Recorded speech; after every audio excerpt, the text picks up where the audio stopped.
neuveriteľné sa stalo skutočnosťou.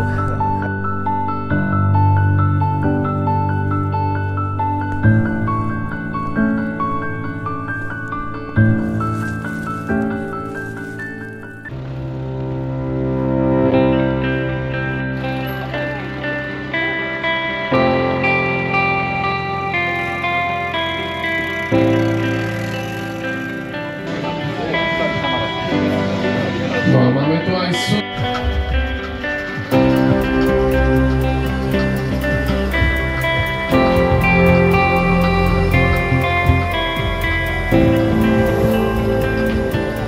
samozrejme je tá klasická maratónska s prevýšením 2337 metrov.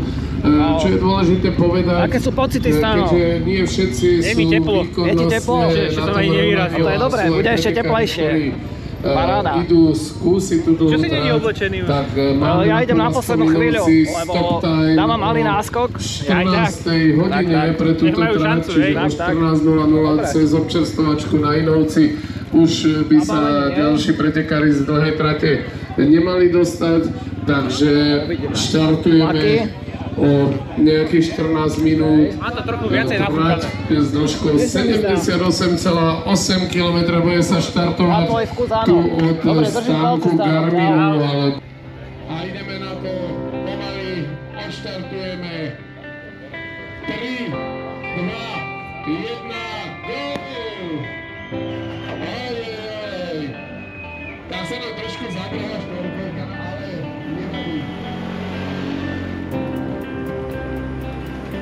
Poď stále.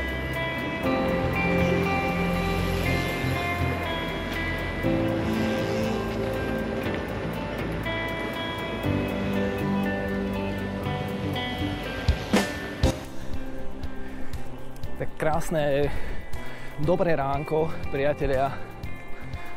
Bikefest, Kalnica, spojivko, nezameniteľné, každoročné. Bicyklový festival od štvrtka, tuším, do nedele. No a nedeľa sa nespája s ničím iným ako s maratónom. Dlhá trať už odštartovala, 78 km, teraz štartuje stredná trať 49 km, ktorú som bol ja minulý rok na graveli, a tento rok som sa rozhodol vyskúšať prvýkrát v živote MTB preteky. A druhýkrát v živote, áno, raz som už bol, aby som neklamal, pred nejakými x rokmi na MTBčku, teda preteky, a vybral som si ten najmenší okruh nejakých zištných dôvodov. Každopádne bude to určite cenná skúsenosť, teším sa na to. Bude to taká bleskovka, nejakých 22 km, 700 čosi výškových. Tak ešte spomeniem, že ten malý okruh nemá kategórie, respektíve tá dospelá v úvodzovkách je od 17 rokov až po smrť, takže budem súťažiť v podstate s mladými faganmi od 17 až môžu prísť aj dôchodcovia. Je to všetko spojené do jednej kategórie.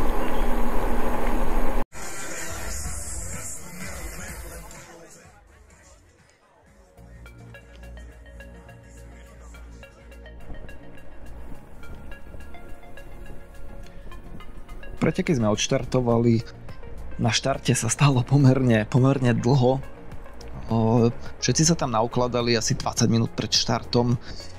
Keď som to videl, tak hovorím si, idem radšej, nech potom sa neprebíjam celým tým štartovým poľom.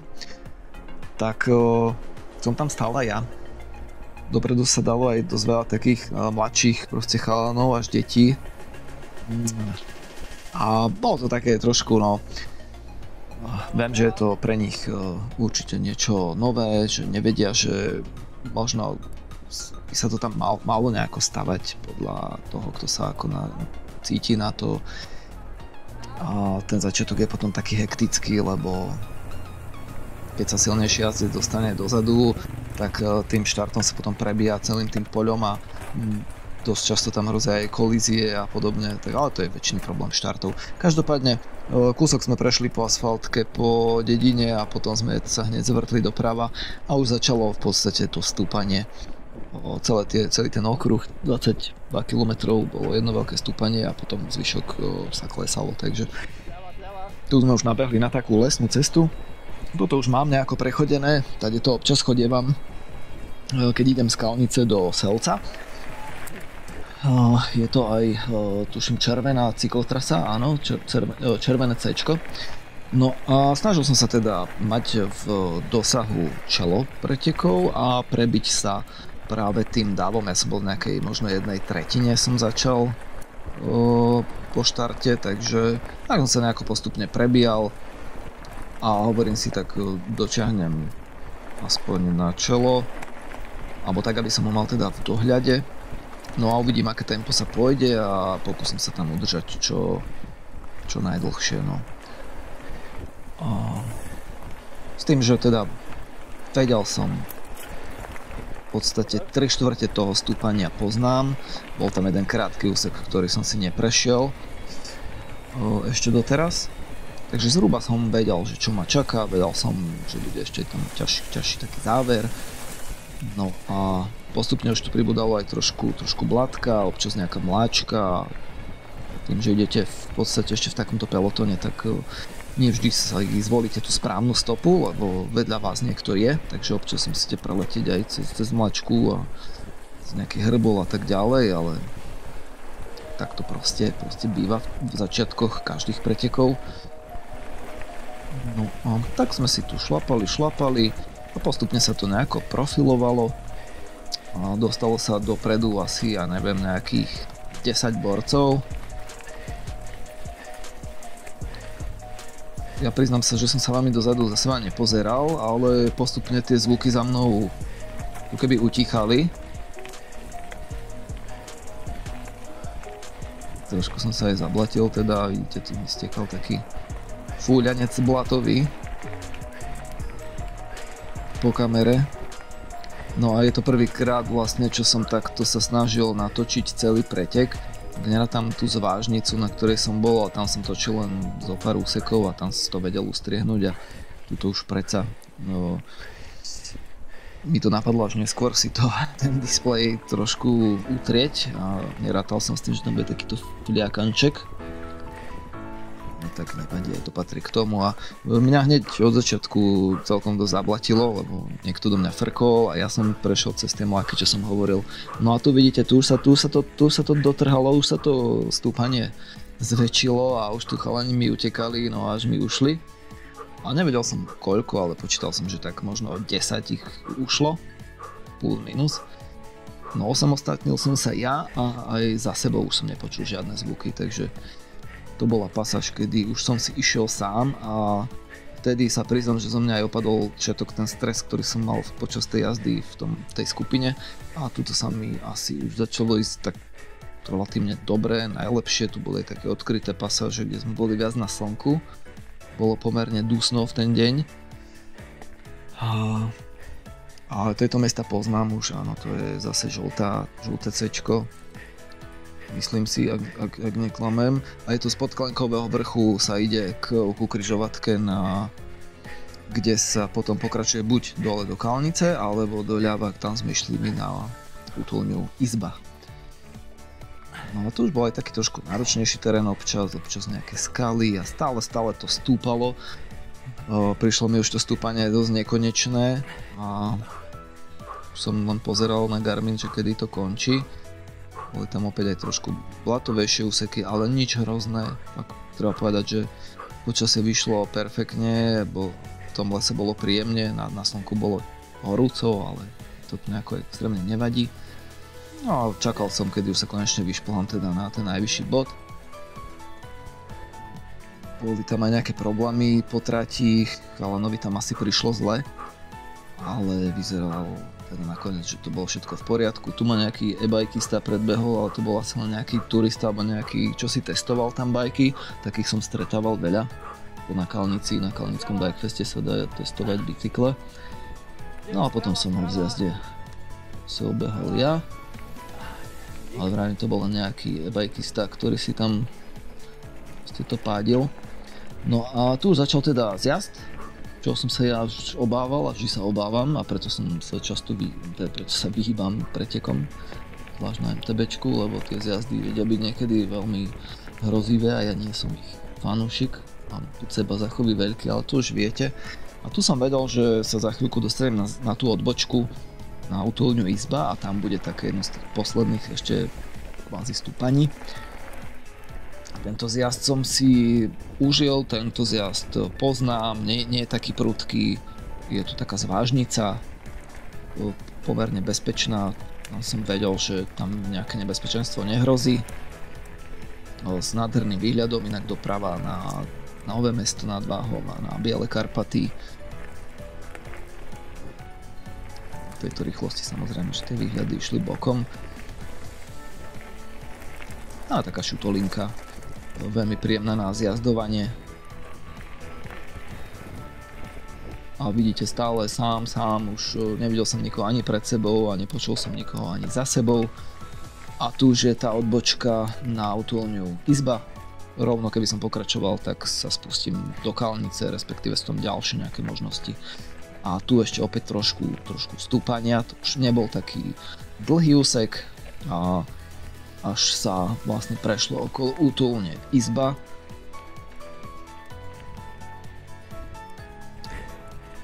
A odtiaľ už je to potom kúsok a už teda väčšinou s jazdom až do cieľa, takže tu je tá útulňa.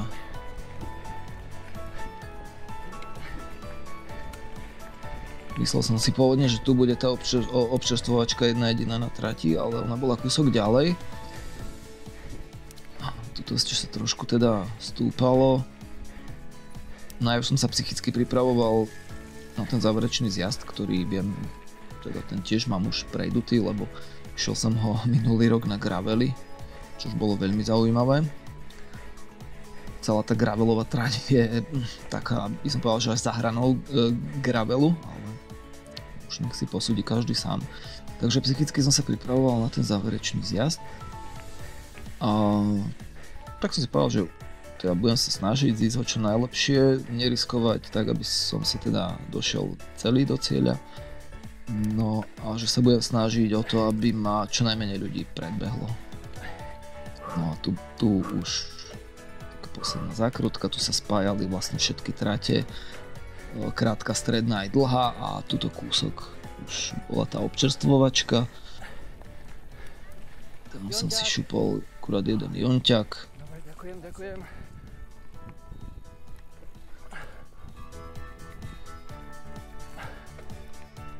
Chvíľu som bol taký neistý, či ten pohárik vyhodí, či nevyhodí, Ale hovorím si, no dobre, veček asi s tým rátajú a tam si to pozberajú, bol to aj neviem koľko, 50 metrov, odkedy som si ho zobral.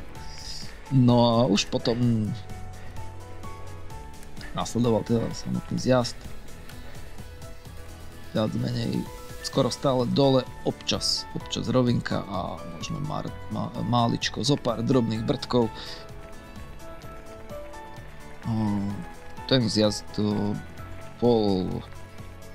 Išiel som ho asi pred mesiacom, tiež na MTBčku. Som si tu nejaký okruh robil, alebo pred 2 mesiacmi. A bolo tam tedy dosť koreňov a dosť kameňov a konárov, ale teraz už to bolo zjavne upratané. Nebolo to nebezpečné, zo pár kamenistých úsekov, ktoré som vedel, že tam sú, tam som si pribrzdil, spomalil. Ale myslím si, že som si celkom slušné tempo na to, ako nemám rád z jazdy, udržal. A aj musím povedať, že som si to aj užíval. A na to, že mám hardtail, tak som, že teda nemám s týmito zjazdami na hrane nejaké skúsenosti, ani ich tak nechcem teda absolvovať. Tak sa mi išlo dobre a myslím si, že keby som mal napríklad celoodpržený bicykel, že ten terén žehli ešte viac, tak že by aj tie brzdy som menej stlačal, aby to bolo ešte lepšie, ale to už je také, že keby sa nehrá, proste vedel som to, čo idem, vedel som, aké to bude a užil som si to. No a v podstate aj som splnil to, čo som chcel, tak v duchu, že v tom zjazde ma vlastne obehol iba jeden človek. Aj to, keď teraz tak spätne rozmýšľam, tak neviem, či to nebol nejaký, no neviem, z ktorej trate bol, lebo v cieli predo mnou mali chalani taký väčší náskok a toto už bol kúsok pred cieľom, takže neviem, čo to bolo za chlapika, ale tak proste jeden človek ma predbehol, čiže bolo fajn. No vidíte, občas trošku ešte bolo treba prišliapnúť, ale to boli krátke úseky a také presne mám rád, keď si človek trošku vydýchne, tak s tým nemám absolútne problém. Takže toto mám práve rád.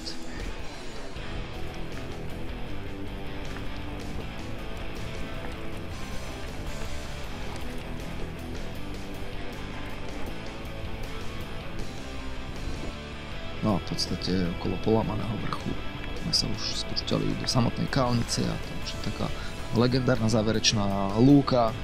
Tam už si to válite, tam už proste viete, že po pár stoviek metrov bude cieľ hore na zjazdovke.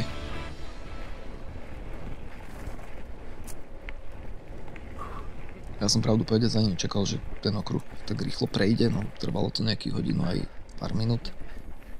Tu už je tá lúka záverečná, tam už proste idete plné bomby a vyzeráte cieľovú bránu.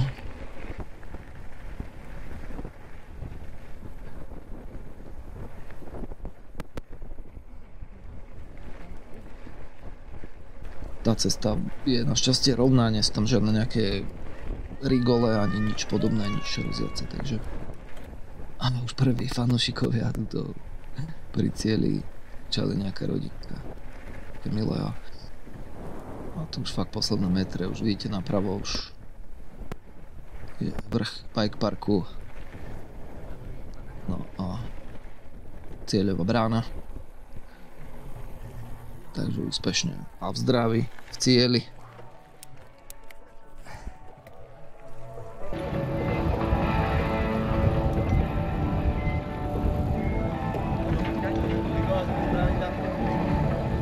Tak priatelia, malý okruh je za mnou, bolo to hore a dole. Jednoduché, trvalo to nejakých hodinu aj 8 minút, čo som mal ja čas a musím sa pozrieť, aký čas mali najlepší. Začalo to, no hovorím, dlhý kopec hore, tam sa oddelili tí najlepší. Sám som zvedavý ešte, keď si pozriem ročníky narodenia tých chalanov, že či to bolo všetko mláďasi, alebo aj nejaký Los Veteranos trhol. No a v tom kopci som sa tam osamostatnil, ich som nechal, lebo to by som sa tam vytrápil, kebyže, no. Takže ja išiel som si sám a som zistil, že to mám najradšej, keď chodím sám. Že nie sú tam žiadne tlaky okolo mňa, alebo to mi nerobí dobre, takže išiel som sám. A najväčšie pozitívum bolo si myslím to, že v zjazde, čože moja najväčšia slabina, ma iba jeden obehol. Takže super, tam som celkom válil na môj vkus. A tak, krásne zapletený, adrenalín, endorfíny, úplne fantastické. A idem si to teraz predýchať, očistiť sa, užiť si ešte toto zázemie. A verím, že ste mali pekný zážitok a že vás to priláka možno na rok tiež si to vyskúšať a kľudne prvýkrát aj túto krátku trasu. Takže toľko priatelia, ďakujem za pozornosť, dajte odber, like, komentár, budem za to vďačný a nezabúdajte ako vždy priatelia všetko robiť s dušou. Ahoj.